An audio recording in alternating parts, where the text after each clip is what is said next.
Écoutez, bonsoir à toutes et tous. On est heureux de vous voir aussi nombreux au Château d'Aubenas pour cette rencontre qui nous réunit ce soir autour de la terre, du feu, de gestes qui façonnent la matière. Ça va vraiment être, je crois, l'objet de la discussion de ce soir. On a le plaisir aujourd'hui donc d'accueillir Hervé Rousseau et le duo Île-Mer-Froid, trois artistes, deux pratiques, deux générations, mais une même fascination pour les savoir-faire, le travail de la main, ou même du pied pour certains, de la transformation des matériaux, bref, des voyageurs de la matière. Et je vais présenter rapidement donc, Hervé Île-Mer-Froid, et puis après, je vais vous laisser parler de votre travail, de votre rencontre. Hervé, toi, tu es né en 1955, tu es potier, sculpteur, céramiste, depuis les années 70, si je ne me trompe pas. Ton atelier est maintenant installé à Henrichemont, pas très loin de Bourges, à la Borne, un haut lieu de la céramique en France, dont on reparlera sûrement ce soir.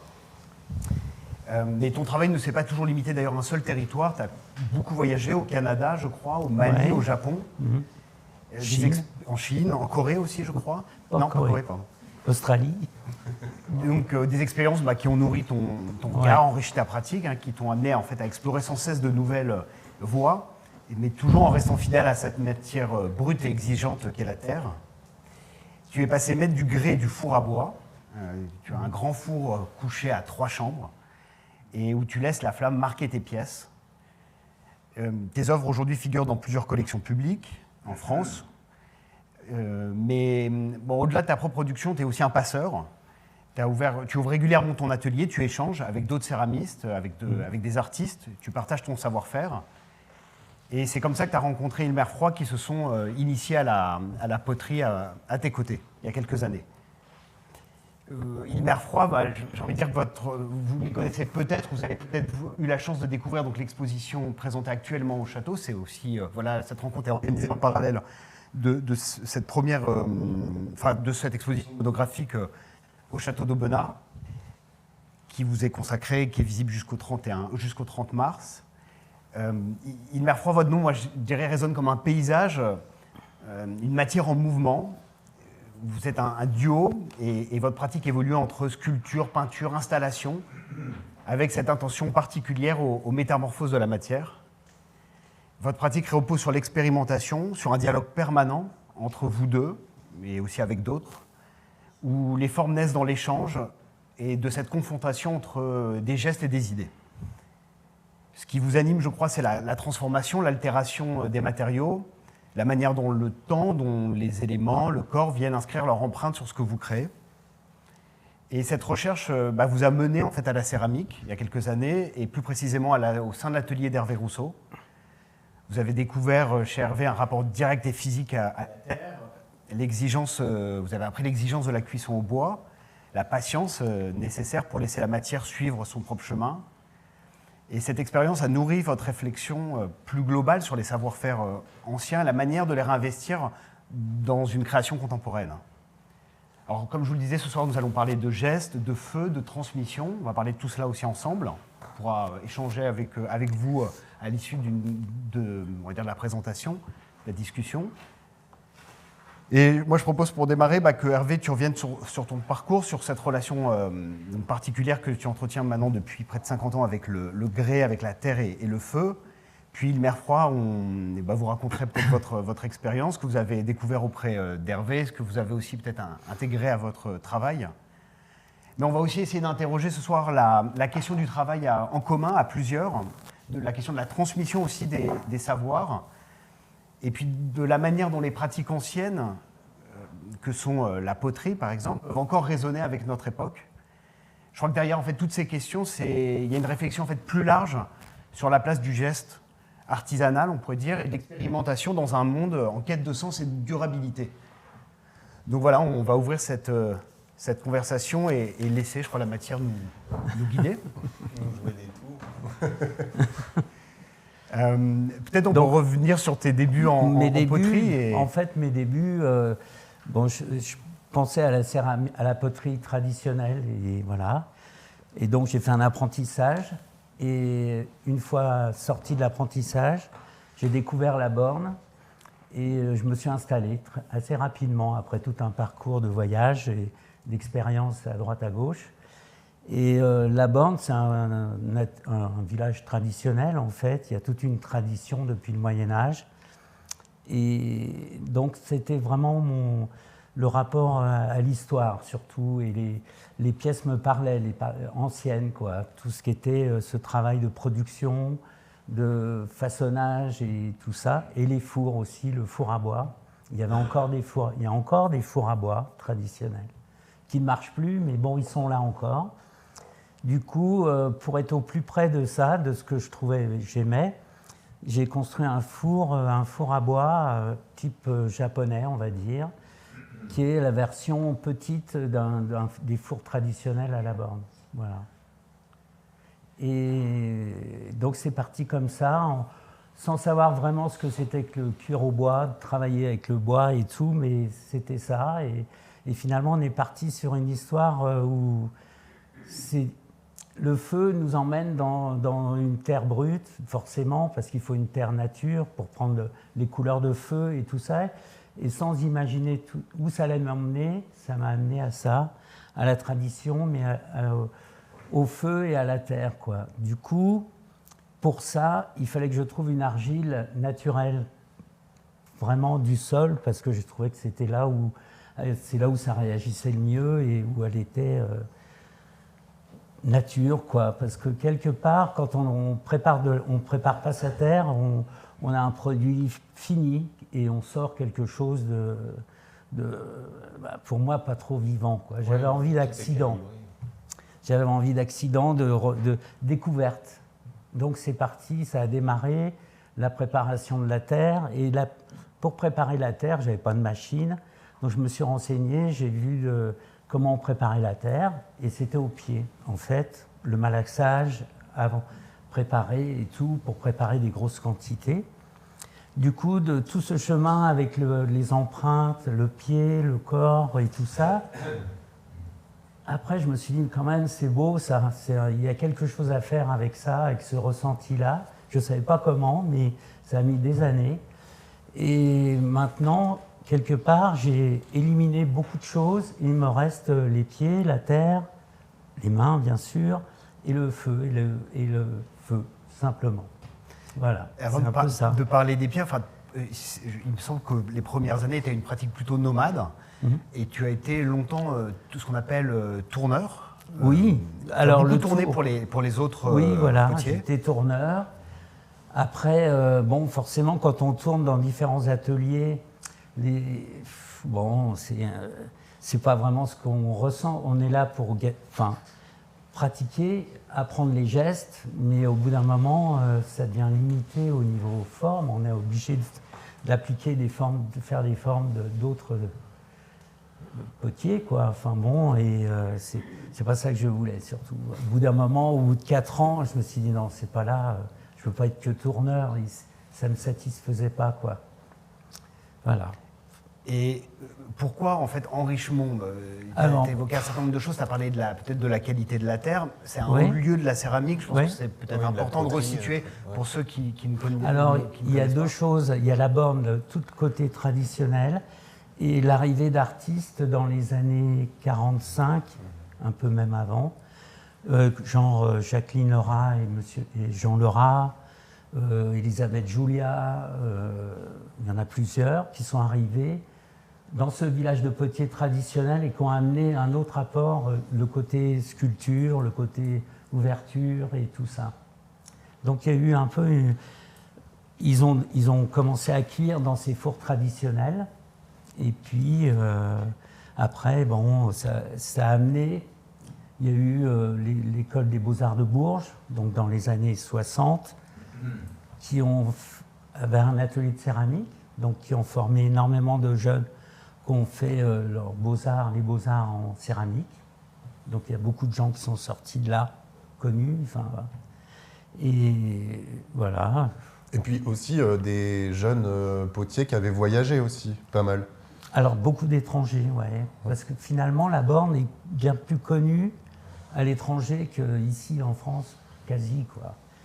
Il y a autant il y a eu des articles qui sont sortis dans des revues américaines, australiennes, au Japon. Et du coup, ça a amené, ça a un brassage. Et il y a différentes nationalités qui sont là, même coréens. Et bon, c'est intéressant, c'est bien. Bon, on est tous un peu vieillissants là. Mais il y a une nouvelle génération qui arrive récemment. Ils sont à peu près une dizaine qui sont attirés par ce qui s'est passé dans ce village et qui ont... Voilà. Mais sinon, notre moyenne d'âge, on est entre la soixantaine. Voilà. Entre les plus vieux, les plus jeunes. C'est un village qui, j'ai envie de dire, façonne aussi un peu les artistes, les potiers qui s'y installent, mais parce qu'il y a aussi il y a un lieu qui expose la céramique. Ouais. C'est vraiment un lieu aussi où on pense la céramique, ouais. On l'expose, où on la collectionne. Et alors il y a eu ce renouveau dans les années 50 et qui perdure parce qu'il y a vraiment une actualité, j'ai envie de dire, potière. Ouais. Il y a les Grands Feux, qui est un événement ouvert au public, assez réputé tous les ans à l'automne, si je ne me trompe pas. Mais est-ce que c'est vraiment encore un lieu de rencontre, d'échange international, tu avais l'air de dire? On voit beaucoup de gens de l'étranger, c'est sûr, mais je ne me rends pas trop compte de ça encore.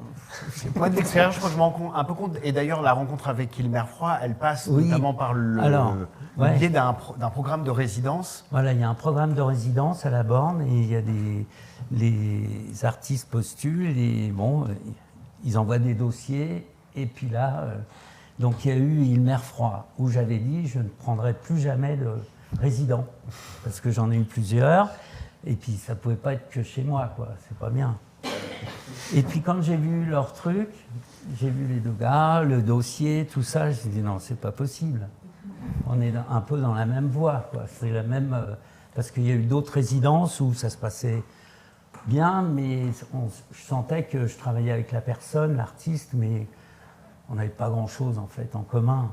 Ce qu'ils avaient, c'était de produire par exemple des œuvres à travers ma technique, mais pas franchement d'échange, parce qu'on n'était pas dans la même histoire. Mais eux, je ne sais pas pourquoi. Je sais pas, ou est-ce que en plus, donc ça, c'était il y a 4 ans. Ouais. La rencontre doit se faire. C'était il y a 4-5 ans, c'est en 2020, 2021. Ouais. Et nous, à ce moment-là, on n'a jamais fait de terre, ou vraiment de très loin par d'autres activités. Pas très doué. Ouais. Mais on a déjà un truc de modelage parce qu'on fait pas mal de plâtre et on manipule un peu des techniques traditionnelles peut-être plutôt liées au bâtiment. On peut faire du moulage, du staff, des choses comme ça. Donc il y a déjà ce truc du modelage, de manipuler une matière plus ou moins fluide qui après va durcir et donc de pouvoir inscrire des empreintes dedans et former des volumes. Puis je me souviens aussi qu'au début, tu disais que c'était la bricole aussi qui était intéressant. Qui avait accroché. Ouais. Le bricolage. Ouais. Le fait que nous, voilà, même donc avant cette résidence, on travaillait beaucoup en inventant des systèmes de production je sais pas comment par exemple, on faisait des grandes peintures et donc il y avait aussi ce rapport-là avec le travail d'Hervé, c'est-à-dire on collectionnait des minéraux, on allait récolter des minéraux qui nous intéressaient et ensuite on fabriquait des énormes meules en béton, etc. pour les broyer, pour faire nos pigments, pour faire nos grandes peintures, pour teinter nos sculptures, nos plâtres, les teinter dans la masse, etc. Donc il y avait déjà ce truc un peu de recherche de matériaux, en tout cas d'aller chercher de... Et ce truc un peu total de faire nos outils et de maîtriser un peu toutes les étapes à partir de la matière première. Sauf qu'on n'était pas vraiment sur des matières premières, parce qu'on achetait du plâtre, mais qui était... c'était un produit de l'industrie, mais qui était quand même quelque chose un peu de base. Vous avez montré des photos au début, on voit l'atelier d'Hervé, je pense que ça peut être intéressant d'y retourner. Je pense qu'un point commun qui vous réunit peut-être, c'est ce désir aussi d'autonomie et d'indépendance. Ouais. Ça c'est la terre, ça. Il y a besoin de rien. Voilà. Ici, pas grand-chose. Ouais. On peut peut-être un peu décrire quand même ce qui se passe ici, parce qu'il y a... Là, c'est l'atelier où je prépare la terre. Alors, bien, ça c'est... Au départ, j'avais aucune machine. C'était le sol avec les carreaux. C'était tout fait à la pelle et au pied, avec la terre qui est derrière, là, qui est stockée. Elle vient d'où, cette terre? Elle vient de Saint-Amand-Puisaye. Parce qu'à la borne, maintenant, les carrières, elles sont fermées, elles ne sont plus exploitées. Et Saint-Amand, c'est de l'autre côté de la Loire, à peu près à 1 heure, on va dire, de la borne. C'est un village équivalent de la borne, qui a une grosse tradition avec du grès. Et c'est la même veine de grès. C'est la même veine. Et d'un grès assez clair qui peut être cuit longtemps. Voilà, au bois. voilà, c'est ça. Et puis, après, c'est tout le système. J'adore les machines, en fait, plus que tout. Donc, c'est que des vieilles machines et je suis content, quoi. Avec ça, je suis heureux et puis je les entretiens et c'est vraiment ma vie, ça. Après, je prépare de la terre. Bon, ok, c'est sympa. Bon, je fais des pièces parce qu'il faut faire, c'est mon boulot. Mais c'est là où je me sens bien, là, dans cet atelier. On montre après les pièces, ouais, ça. Ouais, ça, c'est Voilà. ton atelier. C'est l'atelier. C'est là où tu modèles. Voilà. Alors, les pièces qu'on voit, bon, à part, les grands plats, c'est un rapport un peu, c'est une histoire avec la poterie, quoi.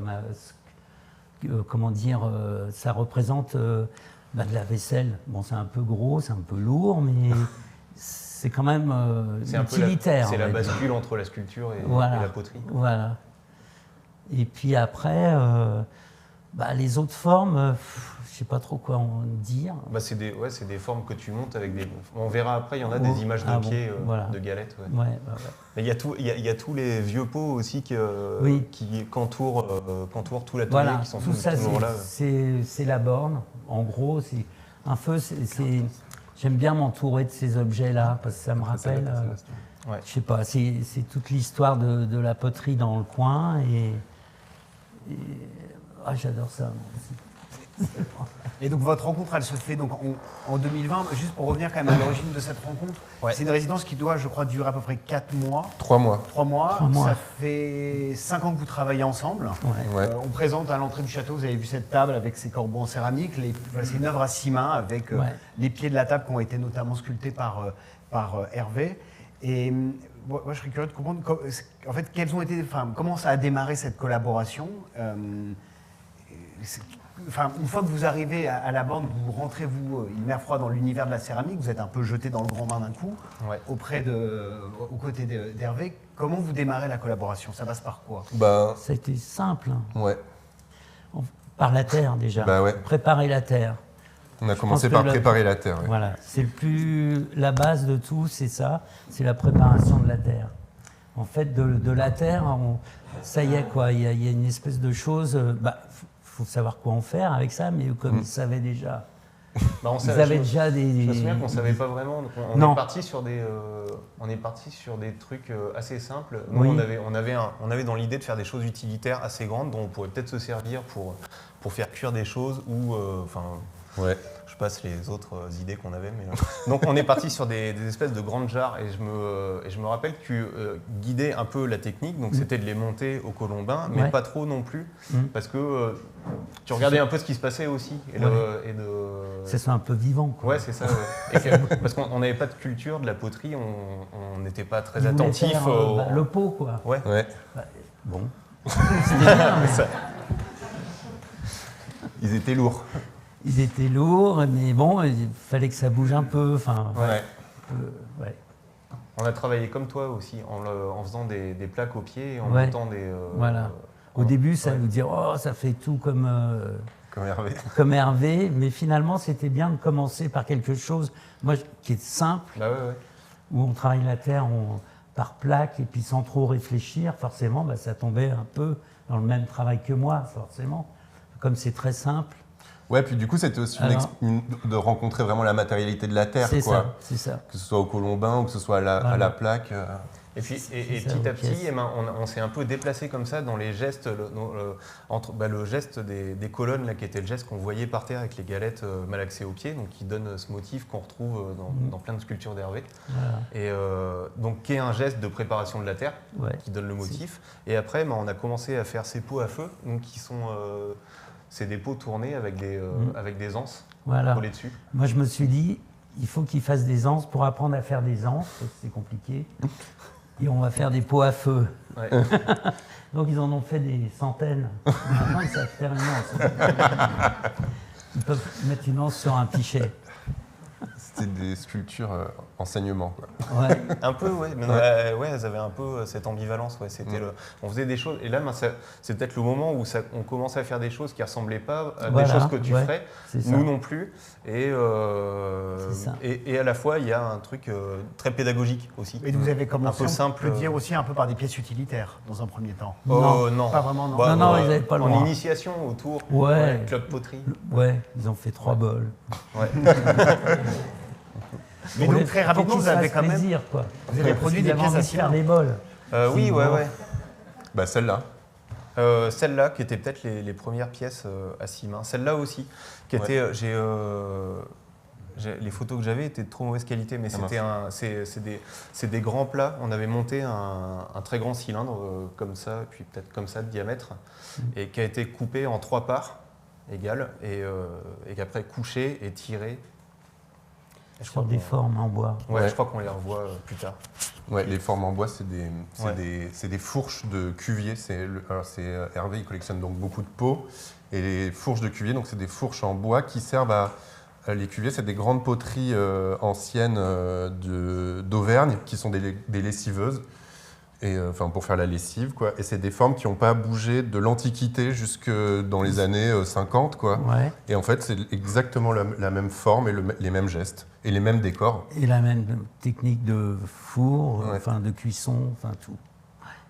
C'est le zoo. Je ne sais pas si elles sont loin ou pas. Ouais. Près de Clermont-Ferrand. Est-ce que vous avez une grande tradition développé des rituels de travail à 3 ? C'est lié à l'atelier, je crois. Ouais. C'est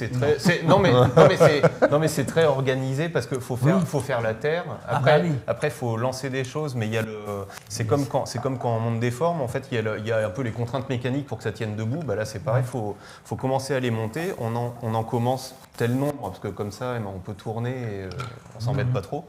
Et faut attendre que ça sèche. Du coup, pendant ce temps-là, on fait autre chose. On va faire du bois. Il y a plein de choses qui font partie du fonctionnement. Oui, c'est ça. Et des étapes qui sont liées à la cuisson qu'on fait en même temps que le modelage.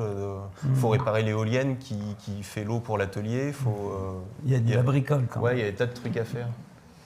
Non, mais les rituels de travail, en fait, ils sont plus, c'est plus des choses autour de la cuisson, c'est-à-dire préparer le bois, faire la cuisson, l'enfournement, etc., qui sont des étapes obligatoires.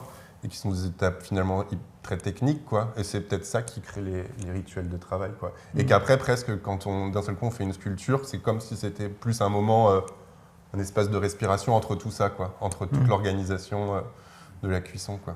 C'est presque anecdotique en fait quand on fait une pièce. Ça fait partie de toutes ces choses-là, mais elles sont chargées par toute cette activité autour aussi. Qui structure finalement énormément de travail. Ouais. Et juste pour dire, techniquement, donc dans le four d'Hervé, c'est des cuissons qui durent 5 jours et 4 nuits. Voilà. C'est long. Donc le très grand four rouge qu'on voyait qui fait 10 mètres de long. Ouais. Mais je crois ce qu'il faut aussi peut-être, ce qui a fait que cette rencontre, elle perdure aussi dans le temps. Vous avez l'habitude de travailler en fait à plusieurs depuis des années. Une cuisson sur plusieurs jours, on ne peut pas la faire seule. Et en fait, les potiers à la bande, j'ai l'impression travaille toujours en collectif. Il faut être au moins 6, souvent. Ouais. Et puis depuis toujours, parce que ce four, il a été construit en 86. Donc là, c'est peut-être 100 ou une centaine de cuissons. Donc depuis 86, il faut une équipe. Il y a toujours du monde autour pour le cuire. Alors souvent, ça peut être des élèves, des stagiaires, qui arrivent, qui sont en stage, et des gens du village. Voilà.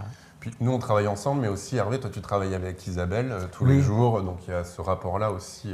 Ouais.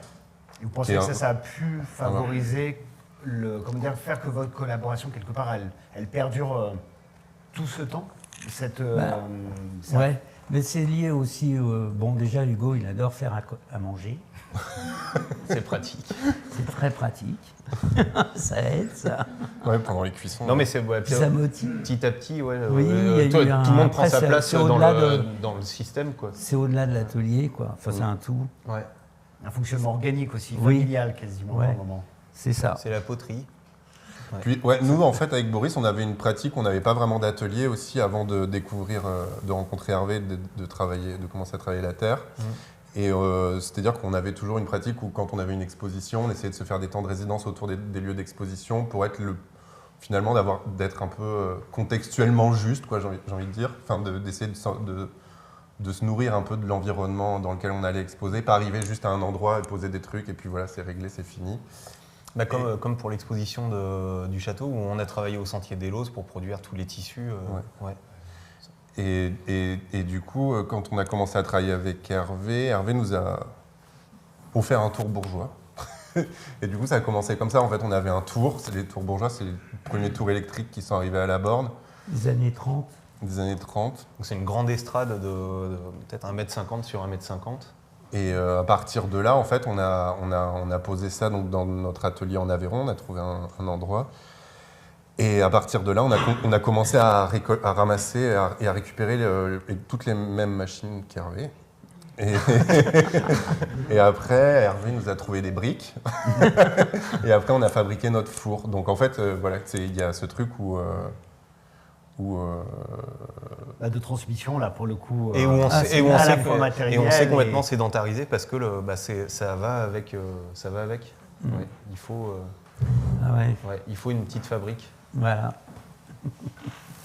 Et enfin, il y a aussi un point commun donc, qui vous réunit, c'est ce rapport, j'ai envie de dire, au savoir-faire ancestraux, la céramique en étain. Dans l'exposition, vous pourrez voir des peintures qu'on peut qualifier de peintures végétales qui ont été réalisées, comme tu l'as mentionné, Boris, en partie à Saint-Mélanie en Ardèche, au printemps 2024, dans le cadre d'une résidence. Ouais. Vous avez développé en fait depuis des années une pratique de la cueillette, toujours très située en fonction de là où vous êtes invité, ou vous exposez, ou vous produisez. Et qu'est-ce que ça signifie en fait pour vous de revisiter déjà ces savoir-faire ancestraux aussi bien? Enfin, cette question elle s'adresse aussi bien à toi, Hervé, qu'à vous deux. Pourquoi cet intérêt il y a quelque chose qui désactive un peu ce truc du savoir-faire ancestral, c'est par exemple cette pratique de teinture, mais ça me fait penser aussi à la construction de ton four. C'est pas les fours du territoire de la Borne, c'est pas les fours anciens, c'est une histoire qui a été réécrite dans les années 80. Ouais. Et c'est un nouveau départ. Non, ça me fait un peu. C'est que finalement, on dit ancestral ou traditionnel, mais les traditions, elles ne s'arrêtent jamais, elles continuent ou elles s'arrêtent, elles s'éteignent, quoi. Mais c'est une histoire qui continue de s'écrire. Après, clairement, nous, c'est d'aller vers ces techniques-là, par exemple de teinture, qui peuvent renvoyer du coup finalement à de la teinture de tissu du Moyen-Âge, comme à quelque chose qui renvoie plus aux années 70. Mais enfin voilà, pour moi, c'est la même continuité, c'est la même chose. Puis on ne les apprend pas dans des grimoires non plus. Ça, on les apprend en faisant et en expérimentant et en voyant ce qui marche pas, en essayant des plantes, des fibres, des durées de cuisson. Et pour la poterie, il y a un truc aussi comme ça où c'est un peu en touchant et en pratiquant qu'on trouve et en observant les vieux pots. Donc là, il y a un rapport aux choses anciennes. Et après, on en fait autre chose, quoi. Ouais. Ouais. C'est un peu comme un livre technique, quoi. Ouais. Au départ, ça donne on a envie on regarde une pièce ancienne, on voit le façonnage par exemple, et puis une couleur dessus, et de là on se dit on va partir sur ça, puis après c'est autre chose, quoi. Je sais pas. Non, on comprend bien que ce n'est pas un simple attachement au passé ou à une esthétique. Ne développez pas du tout une esthétique passive, au contraire, elle est très expérimentale, mais c'est quand même une écologie de travail pour vous deux qui est quand même singulière, qui est, je veux dire, tu vas chercher ta terre à 1 heure de là où tu la façonnes, de là où tu la cuis. Le bois, il est à côté. Vient de la forêt à côté.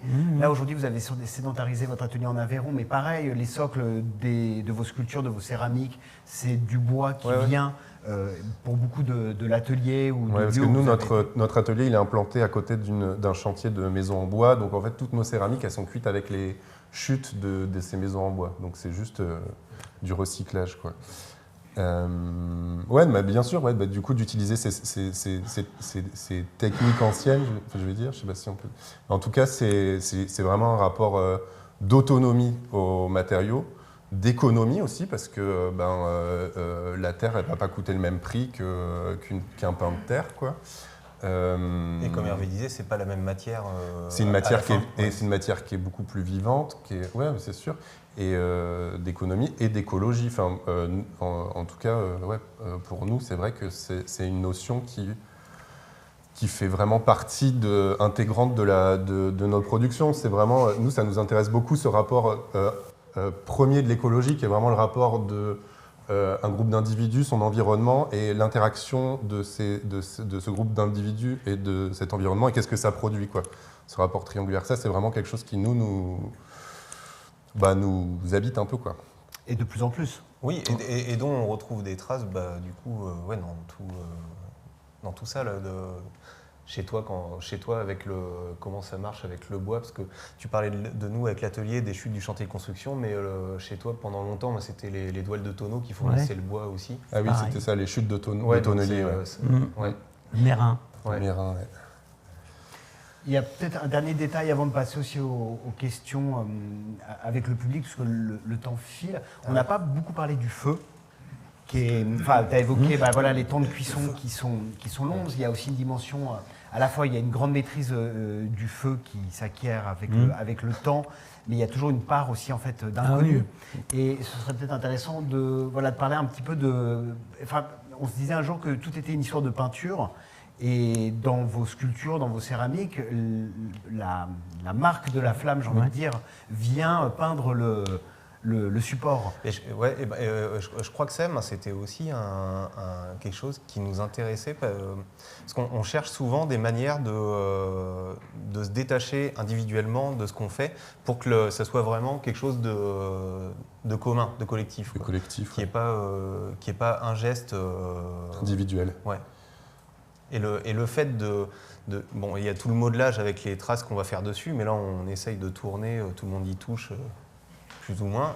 Mais à partir du moment où les pièces sont sèches et où on les met dans le four, là c'est presque, c'est un autre travail.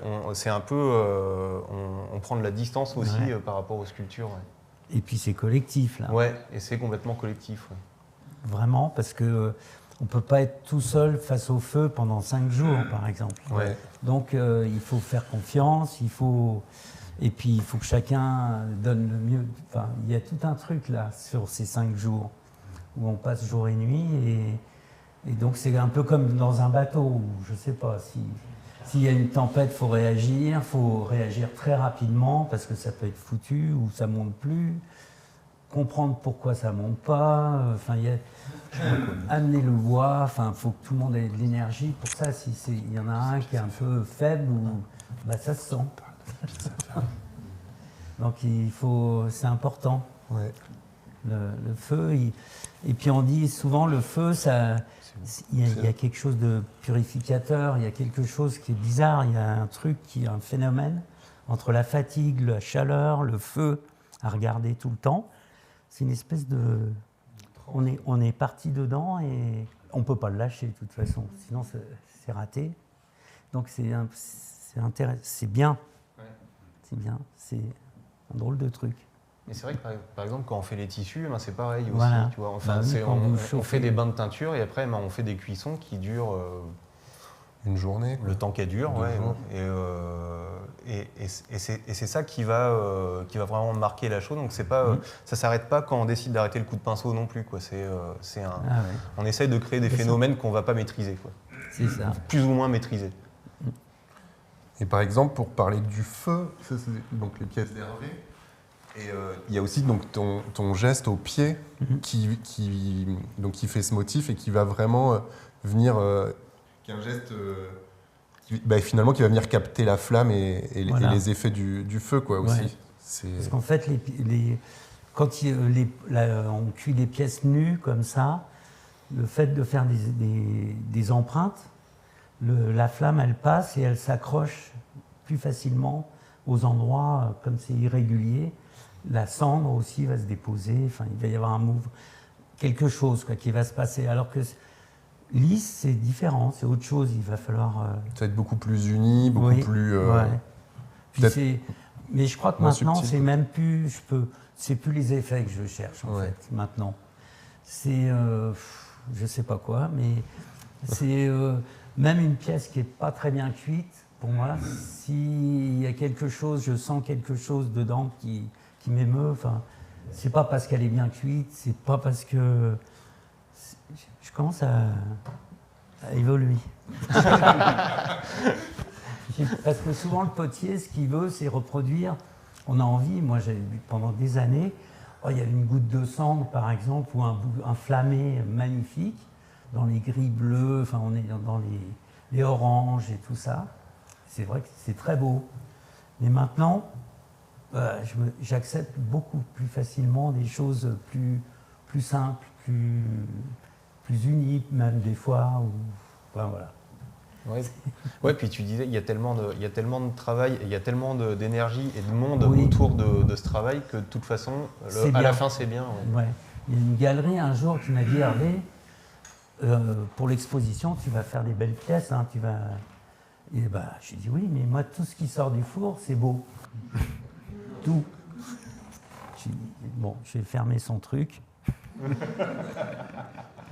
Ça m'a énervé.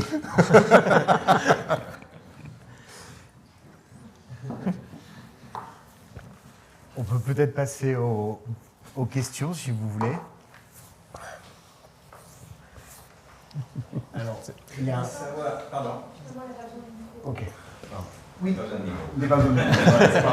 Alors ça me rassure. Je voudrais simplement savoir qu'est-ce qu'elle vous apporte, cette exposition ici, par rapport au lieu, par rapport aux rencontres, par rapport au public, par rapport aux autres artistes qui exposent avec vous ici, qui ne sont pas du tout dans votre branche artistique. Vous avez déjà fait des expositions un peu partout ailleurs. Est-ce que celle-là a quelque chose de particulier, ou bien est-ce qu'elle est banale, est-ce qu'elle ressemble aux autres? Est-ce que vous allez retenir quelque chose de particulier de cette exposition ici? Oui, plein de choses. Déjà pour nous, c'est vraiment... Alors c'est des grandes expositions comme ça, on n'en fait pas souvent. Et du coup, pour nous, c'était intéressant. Ça nous a permis de faire un peu un état des lieux de là où on en était, peut-être de notre pratique. Parce que parfois, on a des expositions collectives, donc on montre une pièce ou deux, ou alors une petite exposition solo, mais du coup, on ne peut pas vraiment se déployer comme ça. Et là, vraiment, c'était super intéressant de se déployer comme ça. Et on était contents aussi, donc dans l'exposition, donc il y a la table avec les corbeaux qu'on a faite avec Hervé. Ça, on avait vraiment envie qu'elle soit à l'entrée de l'exposition, un peu comme, je ne sais pas comment dire, mais comme, voilà, de marquer le coup comme ça. Et puis ensuite, il y a des pièces aussi qui ont été cuites dans notre four. Notre four, il est assez récent, il a 10 cuissons. C'est toutes les pièces émaillées à la cendre. Donc ça, c'est un des travaux récents. Donc on était content en fait de les montrer parce qu'on n'avait encore pas trop montré de pièces émaillées à la cendre. Ce sont juste pour situer, que le public situe, ce sont les grandes céramiques les plus claires peut-être dans... Puis je crois que c'est nous, on n'a pas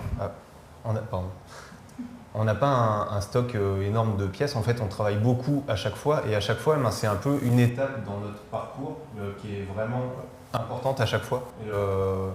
Donc là, on a beaucoup travaillé pour cette expo. Et c'est la première expo avec pas mal de céramiques qui sortent de chez nous, qui n'ont pas été faites avec toi ou chez toi. Et voilà, et puis après on a vraiment... Pardon. Le lieu a conditionné votre... C'est ce que j'allais dire. Le lieu énormément aussi, parce qu'il est plein de contraintes. On a commencé à venir au moins un an avant l'expo. On a commencé à en parler il y a assez longtemps. On est venu plein de fois pour visiter le lieu qui était en travaux, etc. Et puis ensuite on a imaginé en fait, plein de choses qui sont in situ, hein. C'est-à-dire que les grandes échelles inspirées des échelles paysannes, elles sont faites pour ce lieu, pour cette taille-là du lieu, de cette salle du pesage, pour l'escalier, etc. C'est vraiment fait pour.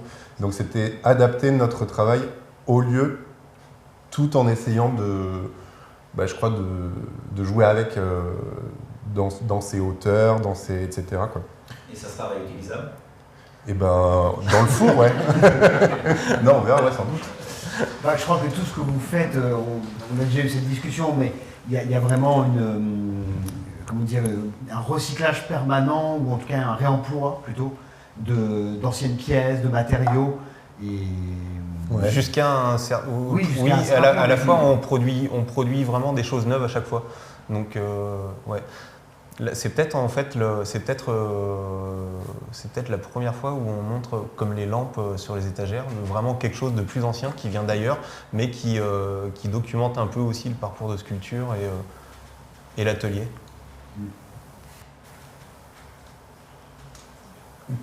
Est-ce que vous pouvez expliquer un peu plus vos techniques de teinture végétale?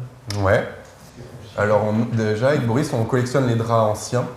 Des draps anciens parce qu'ils ont une matérialité qui est intéressante dans le tissage, parce qu'avant on utilisait des draps plus récents, mais en fait ils sont trop fins ou la maille elle est, vous voyez comme les draps d'aujourd'hui avec un peu de polyester, etc.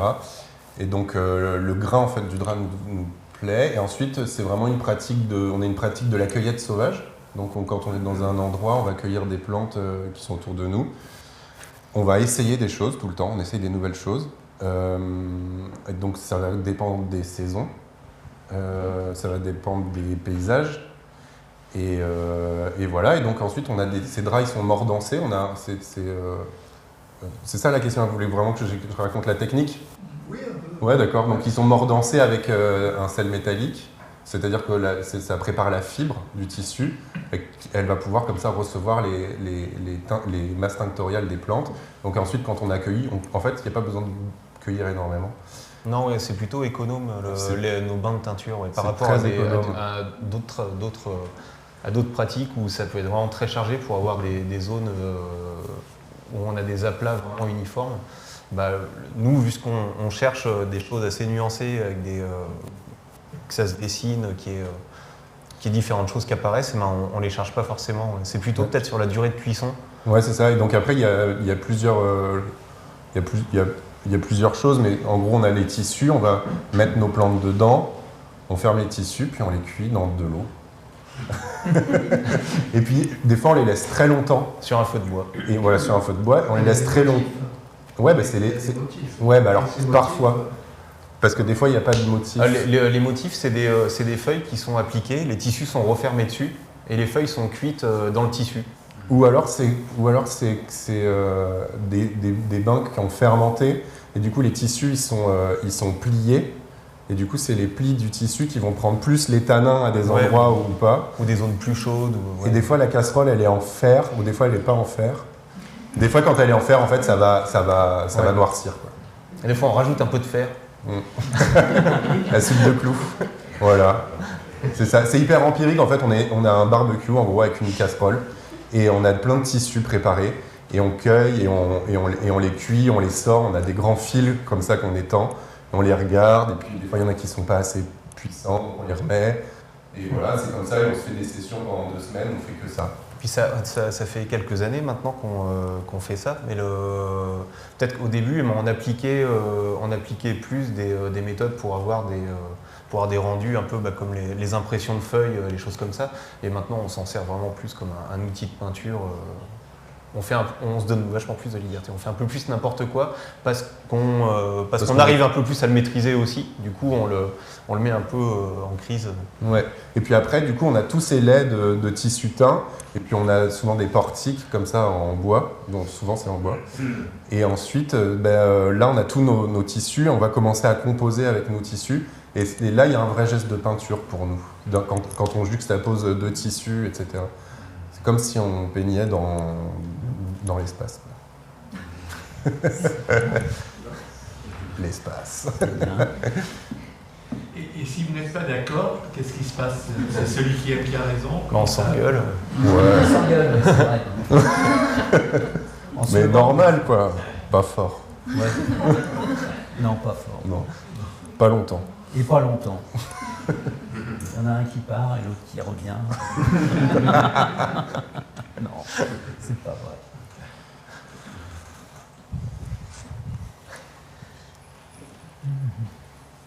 C'est vrai que la question du travail à plusieurs, elle interroge souvent, puisqu'on a cette image de l'artiste qui crée seul dans son coin, et en réalité, vous avez toujours créé à plusieurs. Ouais, ça vient de la musique en fait. Au début, on faisait de la musique.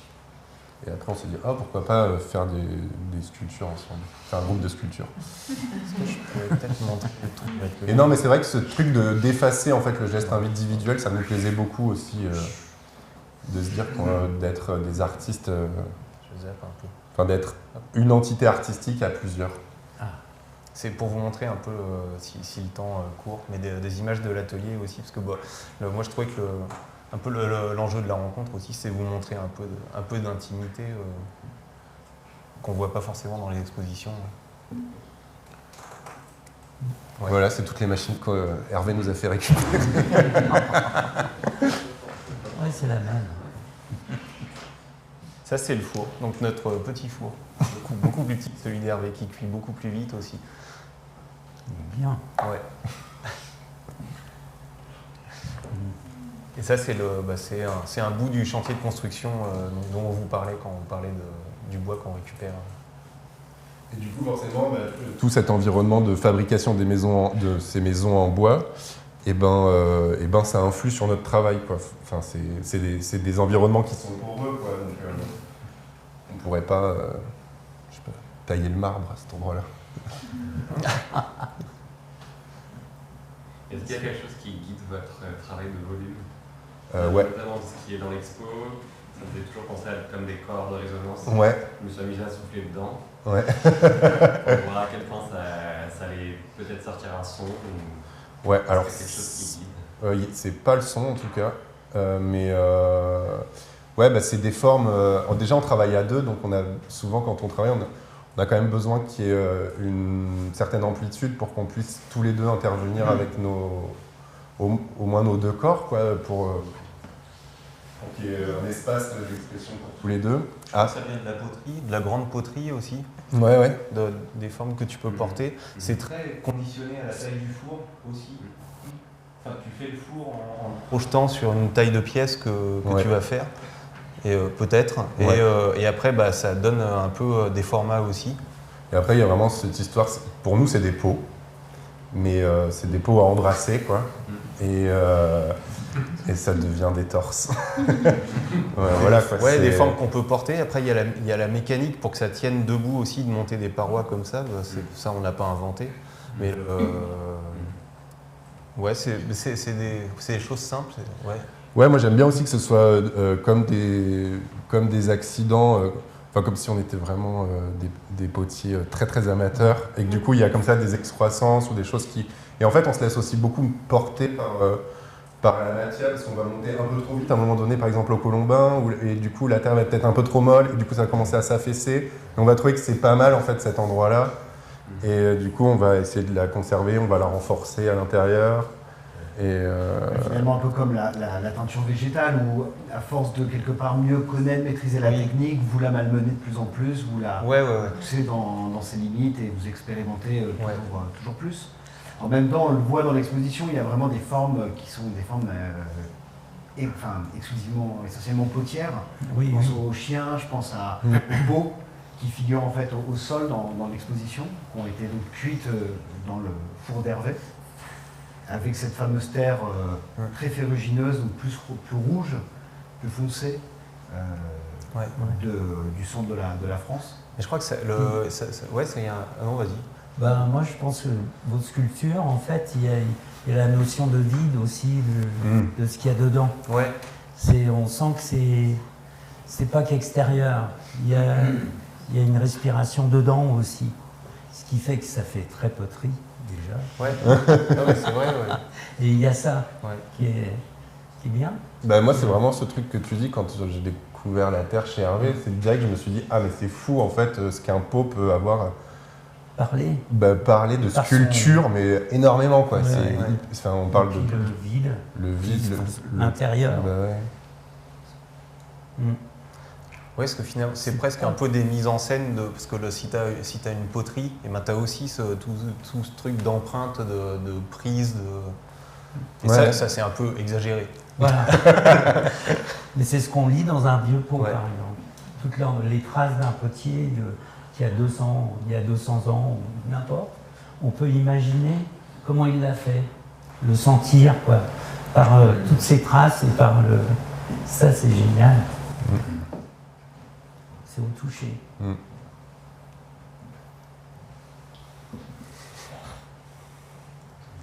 Voilà. Est-ce que votre rencontre a influé sur votre pratique à vous par la suite? Moi, Oui.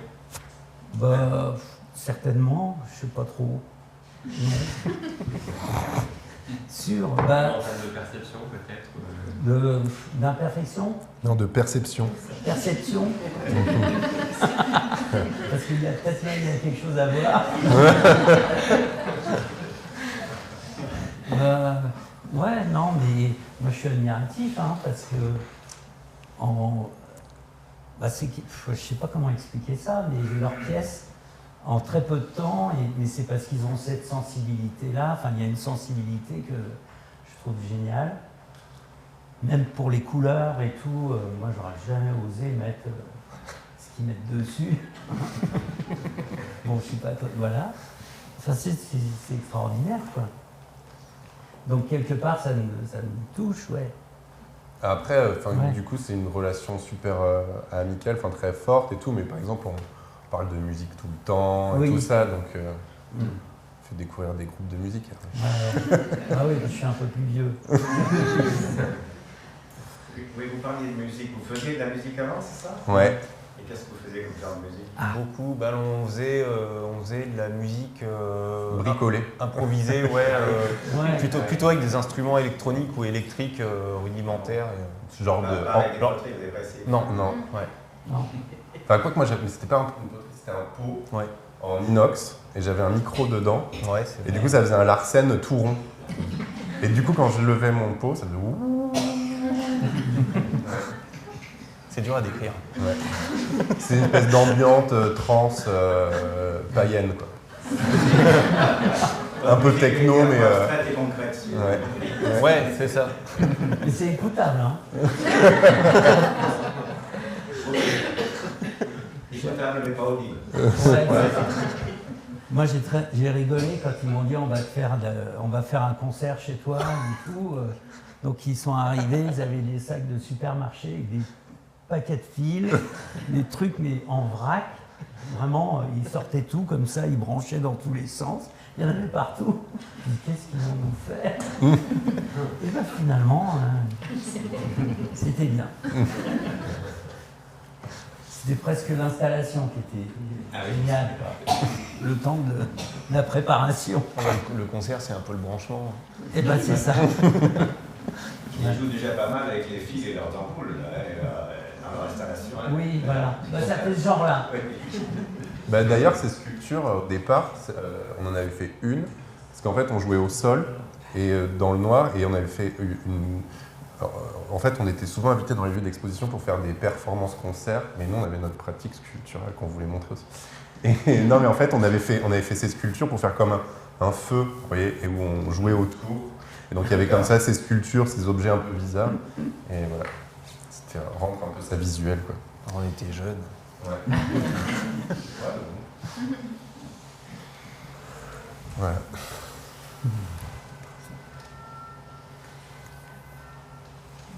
Je vous en prie. Vous avez mentionné plusieurs fois que vous les appelez pots. Ouais. Vous avez déjà essayé de stocker ou de mettre quelque chose dedans? Non.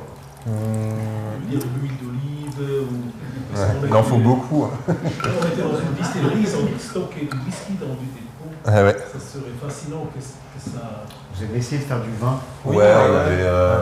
on avait fait des jarres dans une cave. Les premières jarres dont on parlait tout à l'heure. Ouais. Mais bon, nous, on n'était pas. C'est pas nous qui nous occupions de l'élevage et ils s'en étaient pas trop occupés, quoi, du coup. C'est pas ouf. Pas de cuvée in mer froide. Bah, ils ont fait semblant, puis en fait, après, ils ont ouvert le robinet d'une autre cuve. Ouais.